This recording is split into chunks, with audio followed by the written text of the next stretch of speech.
Hello everyone, welcome back to our channel. Income tax site पर login करके 26AS को कैसे डाउनलोड किया जाता है, आज के वीडियो में हम यही सीखने वाले हैं। 26AS फॉर्म को डाउनलोड करना क्यों ज़रूरी है? क्योंकि अगर कहीं से भी आपका कोई TDS डिडक्ट हो रहा है तो वो हमें इस फॉर्म से पता चल जाता है। जैसे कि बैंक आपकी FDs पर TDS काट रहे हैं, या फिर आपकी म्यूचुअल फंड कंपनी आपके डिविडेंड पर TDS काट रही है, या फिर आपको कंसल्टेंसी फ़ीस मिलती है या प्रोफेशनल फ़ीस मिलती है, उस पर TDS डिडक्ट हो रहा है, तो वो सारी चीज़ें हमको फॉर्म 26AS से पता चल जाती हैं। सिर्फ TDS ही नहीं, आपकी इनकम कितनी है, कितनी इनकम पर ये TDS कट रहा है, वो भी हमें 26AS से पता चल जाता है। इनकम टैक्स रिटर्न फाइल करने से पहले बहुत ज़रूरी है कि आप अपने फॉर्म 26AS को डाउनलोड कर लें और उसके अकॉर्डिंग ही अपनी ITR को फाइल करें। आपके 26AS और ITR में मिसमैच नहीं होना चाहिए, वरना आपको डिफेक्टिव रिटर्न का नोटिस आ जाएगा।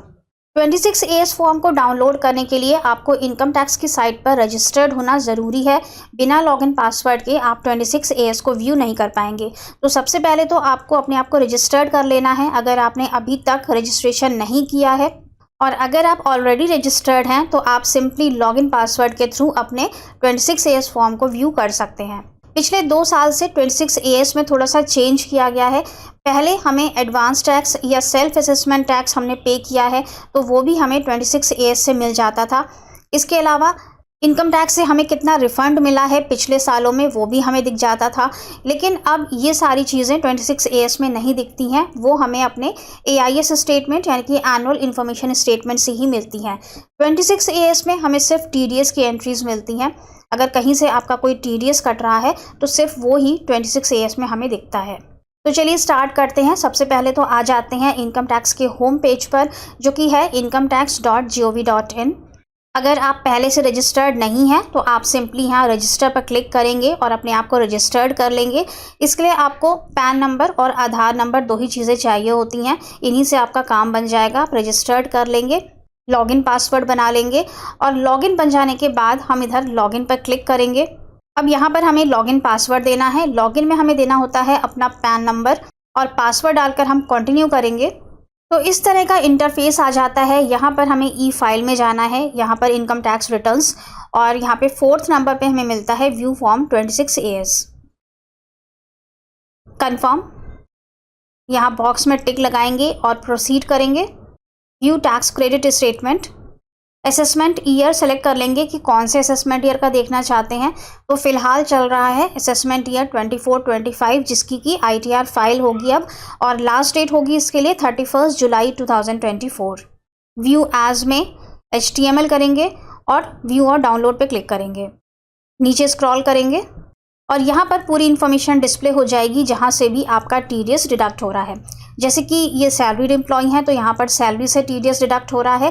यहाँ पर आपको टोटल इनकम दिखती है, टोटल अमाउंट कितना सैलरी का आया है जिस पर कि TDS डिडक्ट हुआ। टोटल टैक्स डिडक्टेड मतलब एम्प्लॉयर ने कितना TDS डिडक्ट किया है, और टोटल टैक्स डिपॉजिटेड मतलब कि उसने कितना डिपॉजिट किया। ये दोनों फिगर्स सेम ही होती हैं, कितना डिडक्ट हुआ है और कितना डिपॉजिट हुआ है। अगर हम यहाँ प्लस के आइकन पर क्लिक करेंगे तो पूरे साल का यहाँ पर ओपन हो जाता है और आप देख सकते हैं कि कौन कौन से मंथ में कितनी सैलरी पर कितना TDS डिडक्ट हुआ है। अब जैसे कि हम यहाँ पर चेक करेंगे तो अभी सिर्फ दिसंबर तक की सैलरी यहाँ पर दिख रही है, तो जनवरी, फरवरी, मार्च अपडेट होना बाकी है। जब तक वो अपडेट नहीं हो जाता है तब तक हम अपनी ITR फाइल नहीं करेंगे। अगर अभी हमने अपनी ITR को फाइल कर दिया तो जब ये स्टेटमेंट अपडेट हो जाएगा, मार्च तक की सैलरी यहाँ पर आ जाएगी, उस समय आपके ITR में और इस फॉर्म में मिसमैच हो जाएगा और डिपार्टमेंट आपको डिफेक्टिव रिटर्न का नोटिस इशू कर देगा। इसलिए आपको वेट करना है जब तक कि यहाँ पर मार्च तक की सैलरी अपडेट नहीं हो जाती है, तभी हम ITR को फाइल करेंगे। अब अगर आप अपने इस स्टेटमेंट को डाउनलोड करना चाहते हैं तो हम यहाँ ऊपर आ जाएंगे, यहाँ पे लिखा है एक्सपोर्ट एज PDF, यहाँ पे क्लिक करेंगे और सेव कर देंगे। ये हमारा सेव हो गया, इसे ओपन करते हैं। तो इस तरह से ये पूरा एनुअल टैक्स स्टेटमेंट आपका डाउनलोड हो जाता है PDF फॉर्म में, और आप इसे व्यू कर सकते हैं, फ्यूचर पर्पस के लिए सेव करके भी रख सकते हैं, और किसी के साथ शेयर करना चाहते हैं तो शेयर भी कर सकते हैं। कौन से सेक्शन के अंदर टीडीएस काटा गया है वो भी हमें पता चलता है। यहाँ पे सेक्शन दिया होता है कि कौन से सेक्शन में आपका टीडीएस डिडक्ट हो रहा है, और ये जो सेक्शन है ये बहुत इंपॉर्टेंट है आईटीआर फाइलिंग के लिए। इस सेक्शन से ही हम डिसाइड करते हैं कि कौन सी आईटीआर आपके केस में एप्लीकेबल होगी। जैसे कि ये है सेक्शन 192 जो कि सैलरी के केस में एप्लीकेबल होता है, तो आईटीआर 1 है आपके लिए। अगर आप सिर्फ सैलरीड एम्प्लॉय हैं, कोई स्टॉक मार्केट की इनकम नहीं है आपकी।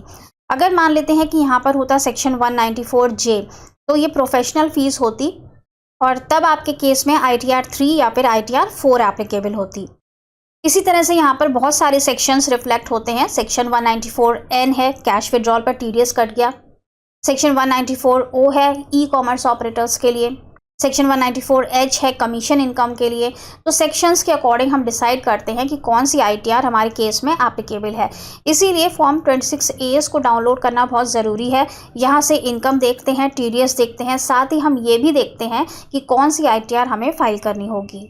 सो आई होप कि हमने 26AS को यहाँ पर काफ़ी डिटेल में कवर किया है। फिर भी कोई क्वेश्चन हो आपके तो हमसे नीचे कॉमेंट बॉक्स में पूछ सकते हैं।